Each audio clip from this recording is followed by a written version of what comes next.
On my far left, Karl Widerquist, who is Associate Professor of Georgetown University at Qatar. He is an expert in political philosophy and distributive justice, which is really a discussion of who has what and is that fair.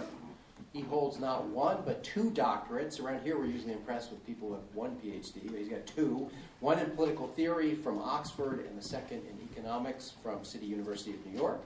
He's the author of numerous articles and books, including the book Independence, Propertylessness, and Basic Income, A Theory of Freedom as the Power to Say No. I support basic income because I think it's wrong to come between people, anyone, and the resources they need to survive. And that is exactly what we've done. We've taken the resources of the earth that were here before anyone came along, and we say this is government property or this is private property, and these belong to these people, and then we divvy them up between the privileged people of the world, but the rest of you didn't get a share. And the only way you can get a share is if you work for these people. And you can't work for yourself. You're taking away any possibility for propertyless people or to work for themselves. And we say the only way you can work is to follow order for these people who already control resources. I think that's a really terrible thing to do to anyone. And I think all of you, in your heart of hearts, to some extent, agree with me, and I think that's why. Suppose some entrepreneur came in here right now and he appropriated the air in this room. He just sucked all the air out of the room and said, and improved it, mixed his or her labor with the air to make it better air. And say, so this air is my property now. We were sharing it. Now it's my private property.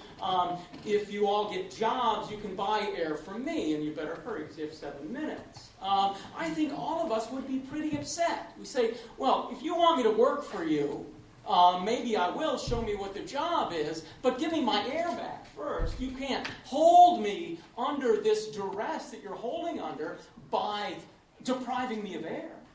But yet we do that every day with other resources, food and shelter and water and the resources to make them. We hold most of the working in the middle class and the people under this duress of you don't get these things unless you work for somebody.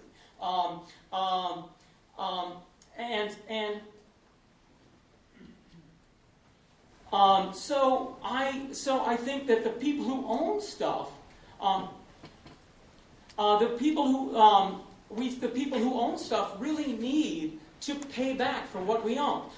That when you take a piece of the earth and you make it your property, what you're doing is you're imposing a duty on everyone else, saying this part of the earth, or whatever I've made out of this part of the earth, used to be anybody could use it, now only I can use it, so you're all under this duty. Well, if you're going to impose a duty on other people, you should pay for it. So what I envision is you're paying taxes on the property you own, and you're getting paid for the property that everybody else owns. You're simultaneously paying, you're simultaneously getting paid. Some of us are going to pay more than we get. Some of us are going to get more than we pay. If you pay more than you get back in basic income, that is your reasonable fee for hogging a bunch of the earth's resources. And if you're getting more than you pay, that is your reward to spend as you wish on the services provided by everyone else for using less resources than everybody else. It's only normal. Now, so it's, in this sense, it's really not a radical reform. If we can combine it with lots of other reforms, but if all we do was introduce basic income tomorrow, what we'd have is a market economy where income doesn't start at zero. That's not so radical, but it might have radical effects. It might have radical effects because, as I showed in that opening illustration about air, ownership of resources gives you not only enjoyment of those resources, but control other people. If you control things that people need to survive, you control not only those things, but those people. It puts all the rest of us in this position where we have to go to whatever privileged group owns the resources. And it doesn't matter if it's a capitalist ownership group or if it's a socialist group or somebody else. If it's not you, they have control over you. We should not be putting people in this condition. Now, people who oppose this idea will often say, I think, fanciful things. They'll pretend that we actually do provide these things. We don't. We have most of our policies run out. If you get disability, that'll last for the rest of your life. If you live long enough to get Social Security, that will last the rest of your life.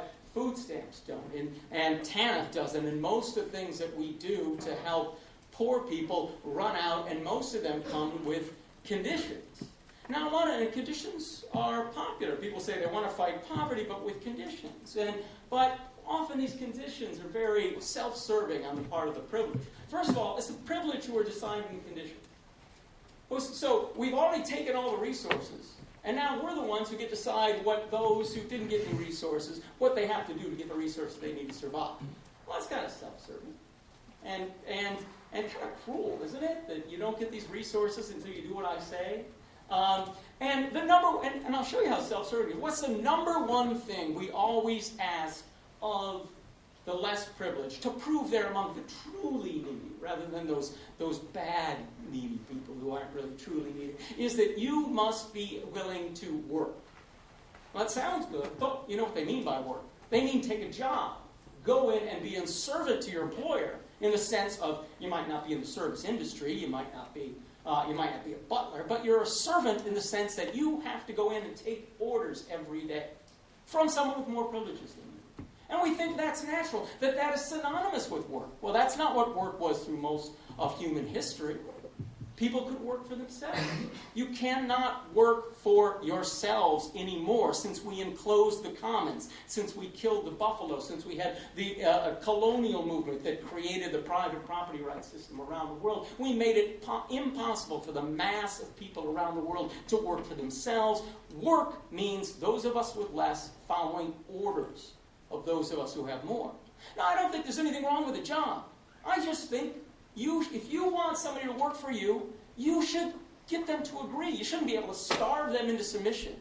You shouldn't be able to deprive them of air or food or shelter or water, or the things that they can make those out for themselves. You shouldn't be able to do that. And if you do deprive them of the ability to work for themselves without following someone else, being the follower of someone else's orders, then you owe them back compensation. And compensation is always in cash. Another problem with the conditional approach is people say, I want to end poverty, but with these conditional approaches. You can't do it unless you have phony conditions.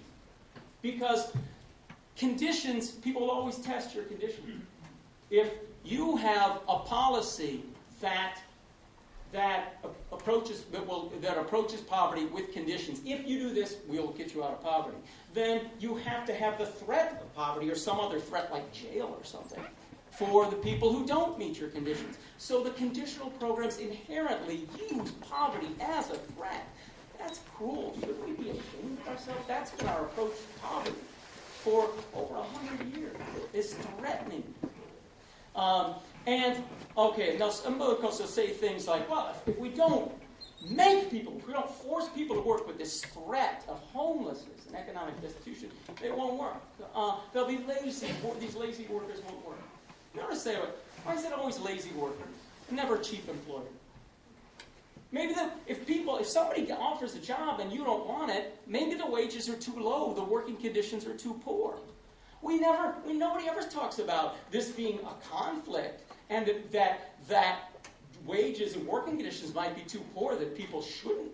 Maybe they should say no to these jobs. Maybe these are crappy jobs. We put employers beyond reproach. And we judge. You're judging the weakest and the most vulnerable people as being lazy. But the people with privileges, you're not even subjecting them to judgment, not even admitting that this is really a dispute that people could reasonably disagree on. They'll say everyone must work. We have a work ethic. No, we don't. We don't have a work ethic in this country. Rich people don't work. Well, they can if they want to, but that's what I want for everyone. I think if we're not going to say every single person has to work, then we have to say no single person has to work. That's equality before the law. We all get access to enough resources so that work is voluntary for everyone. Or we have some kind of system where everybody, rich or poor, all has to work an equally onerous job. And we're not doing that. We're not about to hold the wealthy to this. And And they'll say everyone. And also, they'll say that jobs are fulfilling.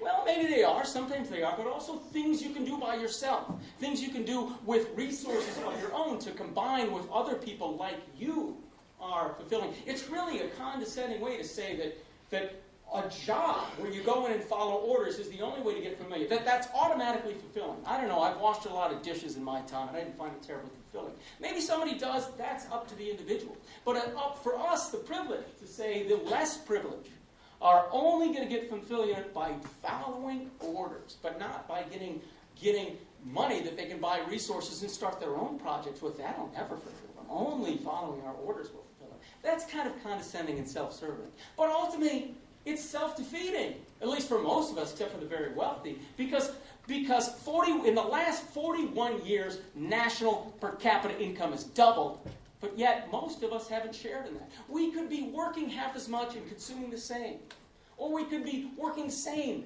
and consuming double, but most of us are where we were. Most of us are where we were 40 years ago. All those benefits have gotten to the top 1% because of this enormous incentive problem, where companies don't have an incentive to share the benefits of economic growth with us. And also people who don't want this, they'll say, UBI just won't work. It won't work. As if the entire system is going to collapse. People who otherwise praise the market system will say, it'll never work. As if the entire capitalist system will collapse if we don't force the less privileged with the threat of poverty and